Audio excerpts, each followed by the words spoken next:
Bonjour Ala Bouassiram, Bonjour. ambassadrice de Palestine en France. Merci d'avoir accepté l'invitation de RFI alors que Gaza, depuis bientôt 4 mois, vit un véritable calvaire. Plus de 25 000 morts selon le bilan du Hamas, 85% de la population déplacée par les bombardements. Une nouvelle trêve serait à l'étude. C'est le média américain Axios qui affirme qu'Israël a proposé au Hamas, via la médiation du Qatar, de l'Égypte, une pause de 2 mois en échange de la libération des 130 otages encore aux mains du Hamas. Avez-vous, Ala Bouassira, des informations sur l'avancée de ces discussions ? Je viens de l'apprendre ce matin. Mais ici, je dis l'essentiel. Vous l'avez rappelé, une situation humanitaire et un effondrement humanitaire complet dans la bande de Gaza. 85% de la population est déplacée, se trouve aujourd'hui sans abri, où les écoles abritent, les hôpitaux qui abritent, les universités qui abritent la population civile palestinienne est bombardée devant nos yeux, où on arrive à un chiffre colossal. 100 000 victimes de cette agression israélienne, ce crime de génocide israélien perpétré contre le peuple palestinien, entre assassinés, entre blessés et ce qu'on appelle disparus, les Palestiniens qui se trouvent toujours sous les décombres. 100 000 civils se trouvent aujourd'hui victimes de cette agression israélienne. L'urgence et la première nécessité est vraiment de arrêter ce crime en cours et d'arrêter cette agression israélienne pour permettre le secours à la population. Une trêve, aujourd'hui, évidemment, on comprend qu'elle serait la bienvenue pour la population de Gaza. Cela vous suffirait ou vous dites un cessez-le-feu et Je rien dis d'autre ? un cessez-le-feu, ça c'est l'exigence claire et fondamentale de peuple palestinien, des civils palestiniens, pour arrêter ce bain de sang qui coule depuis 4 mois.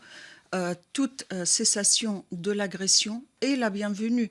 Tout pouvoir de secourir à la population palestinienne, les secours humanitaires, de secours médical, de l'abri, est la bienvenue. On comprend que depuis le début, en fait, depuis le 7 octobre, la médiation du Qatar et de l'Égypte n'a jamais cessé. C'est une espèce de fil rouge que l'on retrouve, qu'on a retrouvé au moment de la première trêve qui a été très courte d'une semaine en novembre. Est-ce que pour vous, c'est par là que doit passer la solution à ce conflit et la fin de cette guerre ? Nous saluons toute médiation par quiconque aujourd'hui pour arrêter le massacre en cours. Mais aujourd'hui, il y a 2 axes très importants. C'est vraiment l'arrêt des bombardements. De bombardements, l'arrêt de l'agression et de massacre en cours.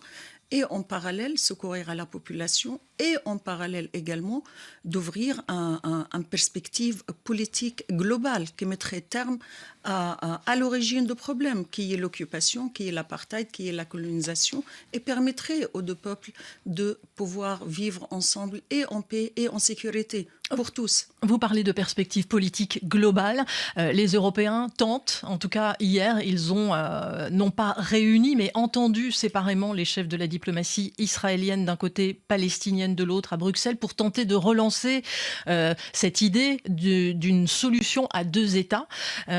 C'est ce que défend l'Union européenne, c'est ce que défendent pas mal de pays. Israël s'y oppose. Est-ce que pour vous, elle est toujours d'actualité, cette solution-là, et est-ce qu'il y a une alternative ?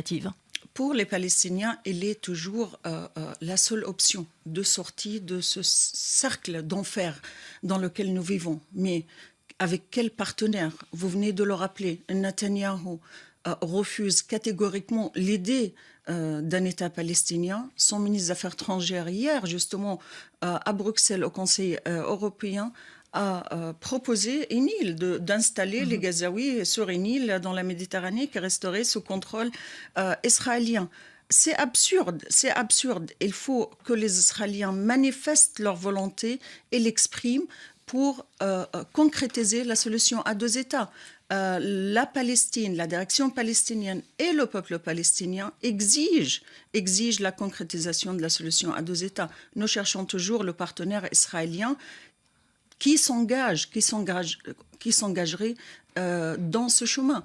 Ça ne suffit pas de parler solution à deux États aujourd'hui, alors que la moitié de la population palestinienne est sous bombardement dans la bande de Gaza et l'autre moitié en Cisjordanie subit la colonisation, subit le terrorisme des colons lourdement armés et soutenus par le gouvernement israélien. Ala Bouassira, dans un document diffusé dimanche et intitulé « Déluge d'Al-Aqsa, notre récit », le Hamas est revenu pour la première fois sur les attaques qui ont fait près de 1200 morts israéliens le 7 octobre. Il évoque, à propos des exactions contre les civils, des erreurs qui ont eu lieu dans le chaos. Il parle aussi, et c'est là-dessus que je voudrais votre réaction, d'une étape nécessaire et d'une réponse normale face à l'occupation israélienne. Qu'en pensez-vous ? Écoutez, ça me ramène toujours au fond du problème, qui est l'occupation, qui est l'apartheid.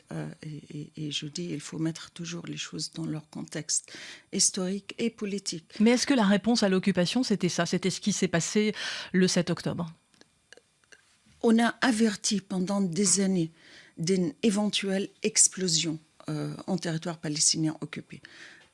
Comme conséquence de la politique de colonisation, comme conséquence du régime d'apartheid imposé par Israël contre le peuple palestinien. L'explosion allait venir avec quelle forme, quand et comment, personne ne savait. Mais ça ne justifie pas un crime qui a eu lieu. Ce crime ne justifie pas un crime beaucoup plus grand. C'est pour cela, nous disons, il faut aujourd'hui renforcer les mécanismes internationaux pacifiques et surtout la CIJ pour rendre responsables les... Oui, avec cette plainte pour génocide qui a été introduite par l'Afrique du Sud et sur laquelle la CIJ doit trancher, contre laquelle Israël se défend au nom de la non-intentionnalité du crime. Le Hamas, pour vous, fait partie de la solution pour l'après-guerre. Il est inclus dans cette solution de l'après-guerre.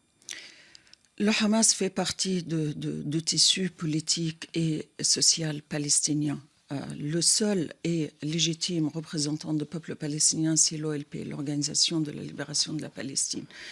Et c'est elle qui va diriger l'avenir de la Palestine, diriger les pourparlers pacifiques et de paix, de futur et de l'avenir du peuple palestinien. Mais...